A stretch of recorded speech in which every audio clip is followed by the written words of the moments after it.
हैं। तो हमने तुमको पहले भी बोला था कि संसाधन का डेफिनेशन ऐसा लिखना कि हमारे आवश्यकताओं को पूरा करने के लिए जो भी वस्तु है वो सब क्या है, संसाधन है। हमारी बुनियादी जो काम होते हैं उनको पूरा करने के लिए जो भी हम आसपास से प्राप्त करते हैं वो हमारे लिए क्या है, संसाधन है।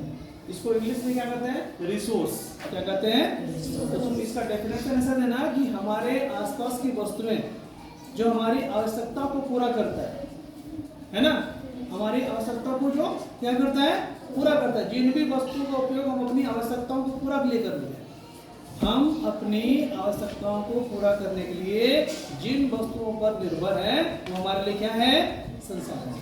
संसाधन के कितने प्रकार हैं, 3, प्राकृतिक, मानव निर्मित और मानव। यानी हम भी खुद एक संसाधन हैं, तुम भी एक संसाधन हो। दुनिया में जितने भी आदमी है सब क्या है, एक संसाधन। इस क्लासरूम में जो भी वस्तुएं दिख रहे हो सब एक एक संसाधन है।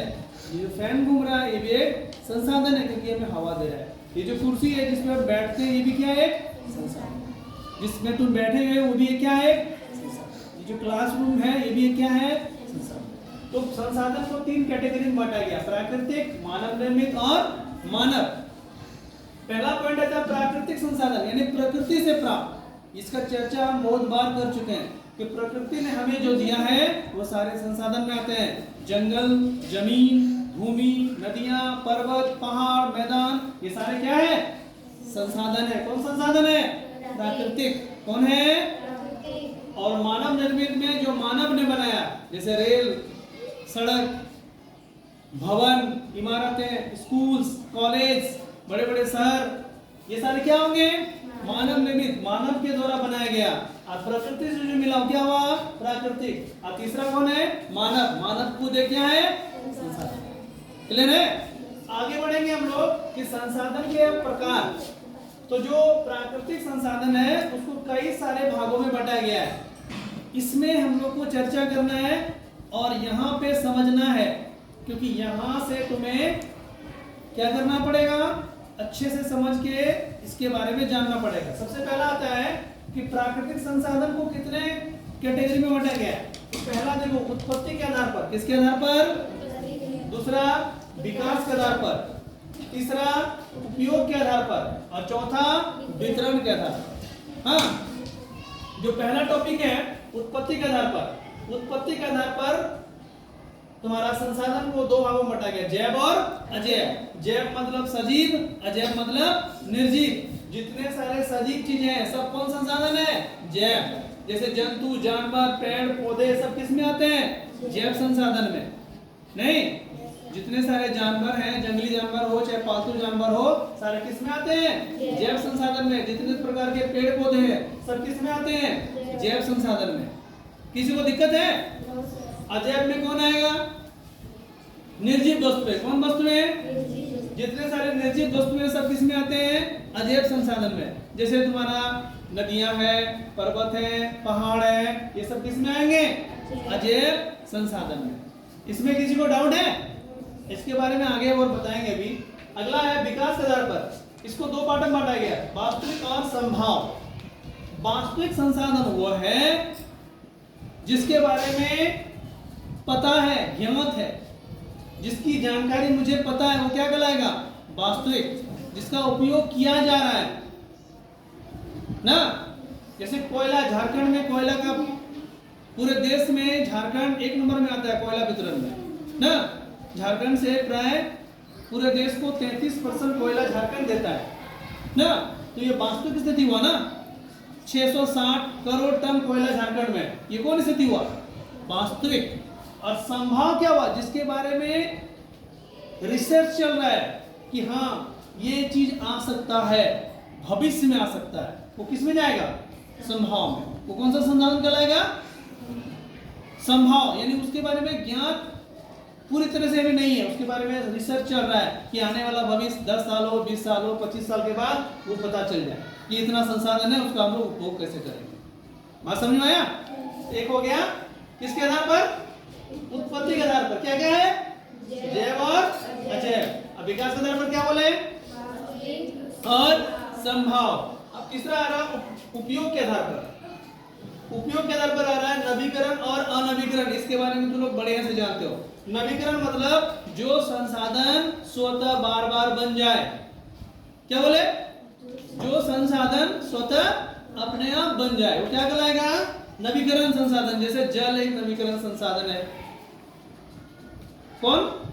जल। हवा कौन संसाधन है? नवीकरण। सूरज की रोशनी कौन संसाधन है? नवीकरण। क्योंकि ये सब क्या है? स्वतः बनने वाला है। और अनवीकरण संसाधन कौन है? जो एक बार बन जाए तो दोबारा बनने में लाखों साल लग सकता है ना। वो उसमें कौन आएगा? कोयला। कौन आएगा?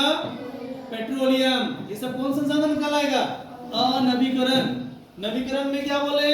जो स्वतः बन जाए, जैसे जल, हवा, सूरज की रोशनी, ये स्वतः बनने वाले संसाधन है। और अनवीकरण में क्या आएगा? कोयला और पेट्रोलियम। क्योंकि ये एक बार बन जाए तो दोबारा अगर खत्म हो जाए तो उसको बनने में लाखों साल लग सकता है, जो कि असंभव है। इसलिए इसको किस में रखा गया? अनवीकरण में। तो ये हो गया उपयोग के आधार पर। सबसे अंत में देखो वितरण के आधार पर। किसके आधार पर? वितरण के आधार पर दो पार्ट है। क्या क्या है? सर्वव्यापक और स्थानिक। सर्वव्यापक मतलब जो संसाधन सभी जगह व्याप्त है, हर जगह मिलेगा। अब तुम ही बताओ ऐसा कौन कौन संसाधन है जब सभी जगह मिलेगा? पीने का पानी सब जगह उपलब्ध है ना? है? मिट्टी सब जगह है ना? नहीं है? हवा सब जगह है ना? तो कौन संसाधन हुआ? सर्व और स्थानिक, जिसका एक निश्चित स्थान है। अब लोहा खोजो, तुमको इधर लोहा मिलेगा? एल्युमिनियम खोजो, मिलेगा? चांदी मिलेगा? उसके लिए तुम्हें एक निश्चित जगह जाना पड़ेगा। झारखंड का एक निश्चित जगह जाओगे तो तुम्हें वो संसाधन मिलेगा। वो क्या कहलाएगा? स्थानिक। तो ये था तुम्हारा पूरा संसाधन का एक छोटा सा चैप्टर कि तुम्हें ये पता चला कि कौन सा क्या क्या है। इसके आगे का अभी इसके बाद जो पता चलेगा कि जैव क्या है, अजैव क्या है, वास्तविक में क्या क्या है, संभाव में क्या क्या है, अभी आगे रिप्लाई करेंगे। इसको फिर से एक बार चर्चा कर लेते हैं। संसाधन किसे कहते हैं? दोबारा मेरे साथ बोलो। किसे कहते हैं संसाधन? बोलो। किसे कहते हैं? अपने आवश्यकताओं को पूरा करने के लिए हम जिन वस्तुओं पर निर्भर करते हैं वो क्या है?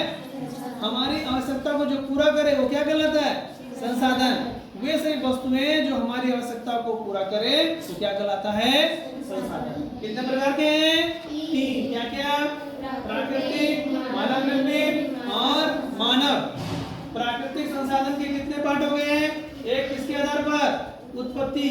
दूसरा विकास। तीसरा उपयोग। और चौथा वितरण। ठीक है? इसमें किसी को कोई डाउट है? समझ में आ गया ना? प्रश्न ऐसा बनेगा कि नवीकरण संसाधन किसके आधार पर है? तो तुम क्या बोलोगे? उपयोग के आधार पर ना। उत्पत्ति के आधार पर कितने संसाधन है? क्या बोलोगे? 2। क्या क्या? जैव और विकास के आधार पर क्या बोलोगे? वास्तविक और संभाव। वितरण के आधार पर क्या बोलोगे? सर्वव्यापक और स्थानिक। ठीक है?